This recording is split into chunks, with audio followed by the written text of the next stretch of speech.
നമസ്കാരം. മലയാളി വാർത്തയിലേക്ക് സ്വാഗതം. എല്ലാവരും യാത്ര ചെയ്യുന്നവരാണ്. പരിചയമുള്ള സ്ഥലങ്ങളിലും പരിചയമില്ലാത്ത സ്ഥലങ്ങളിലേക്കെല്ലാം യാത്ര പോകാൻ ഇഷ്ടപ്പെടുന്നവരാണ് നമ്മൾ. പണ്ടൊക്കെ ടെക്നോളജി ഇത്രയും വികസിക്കാത്ത സമയങ്ങളിൽ യാത്ര പോകുമ്പോൾ വഴി അറിയില്ലെങ്കിൽ നമ്മൾ വണ്ടി നിർത്തി അവിടെയുള്ള ആരോടെങ്കിലും ചോദിച്ചന്വേഷിച്ചൊക്കെയാണ് യാത്ര ചെയ്യാറ്. എന്നാൽ ഇന്നോ അതിന്റെ ഒന്നും ആവശ്യമില്ല. ആരോടും ചോദിക്കേണ്ട. കയ്യിലൊരു സ്മാർട്ട് ഫോൺ ഉണ്ടോ, നമുക്ക് എളുപ്പത്തിൽ ഗൂഗിൾ മാപ്പ് വഴി പോകേണ്ട ലക്ഷ്യസ്ഥാനം നൽകിയാൽ നമുക്ക് വഴി കൃത്യമായി ഇങ്ങോട്ട് പറഞ്ഞു തരും. എന്നാൽ അത് എപ്പോഴും കൃത്യമാകണമെന്നില്ല. ഗൂഗിൾ മാപ്പും വഴി തെറ്റിച്ചു തുടങ്ങിയിരിക്കുന്നു. അത് വലിയ അപകടങ്ങളാണ് ഇപ്പോൾ വിളിച്ചു വരുത്തുന്നത് എന്നുള്ള റിപ്പോർട്ടുകളാണ് പുറത്തു വരുന്നത്. ഗൂഗിൾ മാപ്പ് നോക്കി ആലപ്പുഴയിലേക്ക് വന്ന വിനോദസഞ്ചാരികളുടെ കാർ തോട്ടിലേക്ക് വീണത് ഞെട്ടലുളവാക്കുന്ന വാർത്ത തന്നെയായിരുന്നു. കോട്ടയം കുറുപ്പന്തറയിൽ വെച്ചായിരുന്നു അപകടം. ഹൈദരാബാദ് സ്വദേശികളാണ് കാറിൽ ഉണ്ടായിരുന്നത്. 5 പേരടങ്ങുന്ന സംഘമാണ് കാറിൽ സഞ്ചരിച്ചിരുന്നത്. ഇവർ 5 പേരും തലനാരിഴയ്ക്കാണ് രക്ഷപ്പെട്ടത്. ഈ അവസരത്തിൽ ഗൂഗിൾ മാപ്പ് ഉപയോഗിക്കുമ്പോൾ ശ്രദ്ധിക്കേണ്ട കാര്യങ്ങളെ കുറിച്ച് വിശദമാക്കുകയാണ് കേരള പോലീസ്. കേരള പോലീസ് പറയുന്നത് ഇങ്ങനെ: ഗൂഗിൾ മാപ്പിനും വഴി തെറ്റുന്നതിന്റെ തെളിവാണ് മാപ്പിന്റെ സഹായത്തോടെ യാത്ര ചെയ്ത് അപകടത്തിൽപ്പെടുന്നതായ വാർത്തകൾ. ഗൂഗിൾ മാപ്പിന്റെ സഹായത്തോടെയുള്ള അപകടങ്ങൾ കൂടുതലും മൺസൂൺ കാലങ്ങളിലാണ്. മുൻപ് മയിൽ കുറ്റികൾ നോക്കിയും മറ്റ് അടയാളങ്ങൾ പിന്തുടർന്നും വഴി ചോദിച്ചുമായിരുന്നു യാത്രകൾ. ആധുനിക കാലത്ത് ഡ്രൈവിംഗിന് ഏറെ സഹായകരമാണ് ഗൂഗിൾ മാപ്പ്. എന്നാൽ പരിചിതമല്ലാത്ത വഴികളിലൂടെ മാപ്പ് നോക്കി സഞ്ചരിക്കുന്നത് ചിലപ്പോഴെങ്കിലും അപകടം സൃഷ്ടിക്കുന്നു. ഗൂഗിൾ മാപ്പ് ഉപയോഗിച്ച് സഞ്ചരിക്കുമ്പോൾ ശ്രദ്ധിക്കേണ്ട വസ്തുതകൾ: വെള്ളപ്പൊക്കം, പേമാരി തുടങ്ങിയ പ്രകൃതി ദുരന്തങ്ങൾ നേരിടുന്ന അവസരങ്ങളിൽ പലപ്പോഴും റോഡ് ഗതാഗതം വഴിതിരിച്ചുവിടാറുണ്ട്. ഇത് ഗൂഗിൾ മാപ്പ് പറഞ്ഞു തന്നെന്ന് വരില്ല.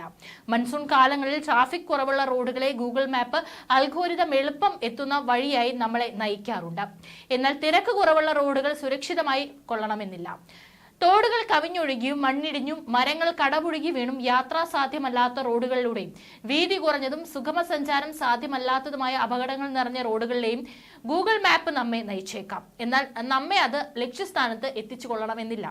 അപകട സാധ്യത കൂടിയ മഴക്കാലത്തും രാത്രികാലങ്ങളിലും തീർത്തും അപരിചിതവും വിജനവുമായ റോഡുകൾ ഒഴിവാക്കുന്നതാണ് സുരക്ഷിതം. രാത്രികാലങ്ങളിൽ GPS സിഗ്നൽ നഷ്ടപ്പെട്ട് ചിലപ്പോൾ വഴി തെറ്റാൻ ഇടയുണ്ട്.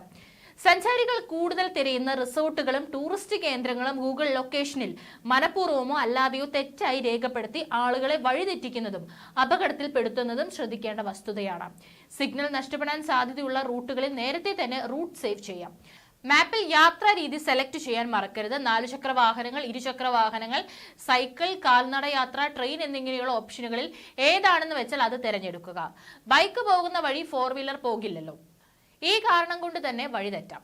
ഒരു സ്ഥലത്തേക്ക് പോകാൻ 2 വഴികൾ ഉണ്ടാകാം. ഈ സന്ദർഭങ്ങളിൽ ഇടയ്ക്ക് നമുക്ക് അറിയാവുന്ന ഒരു സ്ഥലം ആഡ് സ്റ്റോപ്പായി നൽകിയാൽ വഴി തെറ്റുന്നത് ഒഴിവാക്കാം. വഴി തെറ്റിയാൽ ലക്ഷ്യസ്ഥാനത്തേക്കുള്ള മറ്റൊരു വഴിയാകാം ഗൂഗിൾ മാപ്പ് കാണിച്ചു തരിക. എന്നാൽ ഈ വഴി ചിലപ്പോൾ 4 വീലർ അല്ലെങ്കിൽ വലിയ വാഹനങ്ങൾ പോകുന്ന വഴിയാകണമെന്നില്ല. ഗതാഗത തടസ്സം ശ്രദ്ധയിൽപ്പെട്ടാൽ ഗൂഗിൾ മാപ്പ് ആപ്പിലെ കോൺട്രിബ്യൂട്ട് എന്ന ഓപ്ഷൻ വഴി റിപ്പോർട്ട് ചെയ്യാം. ഇവിടെ എഡിറ്റ് മാപ്പ് ഓപ്ഷനിൽ ആഡ് ഓർ ഫിക്സ് റോഡ് എന്ന ഓപ്ഷൻ വഴി പ്രശ്നം റിപ്പോർട്ട് ചെയ്യാം. ഗൂഗിൾ മാപ്സ് ഇക്കാര്യം പരിഗണിക്കും. ഇത് പിന്നീട് അതുവഴി വരുന്ന യാത്രക്കാർക്കും തുണയാകും. തെറ്റായ സ്ഥലനാമങ്ങളും അടയാളപ്പെടുത്താത്ത മേഖലകളും ഒക്കെ ഈ രീതിയിൽ ഗൂഗിളിനെ അറിയിക്കാം. അത്യാവശ്യം വന്നാൽ 112 എന്ന പോലീസ് കൺട്രോൾ റൂം നമ്പറിൽ വിളിക്കാൻ മറക്കേണ്ട എന്ന് പറഞ്ഞുകൊണ്ടാണ് കേരള പോലീസിന്റെ പോസ്റ്റ് അവസാനിക്കുന്നത്. ഏതായാലും യാത്ര ചെയ്യുന്നവർ ഇതൊൽപ്പം ഒന്ന് ശ്രദ്ധിച്ചാൽ നല്ലതായിരിക്കും.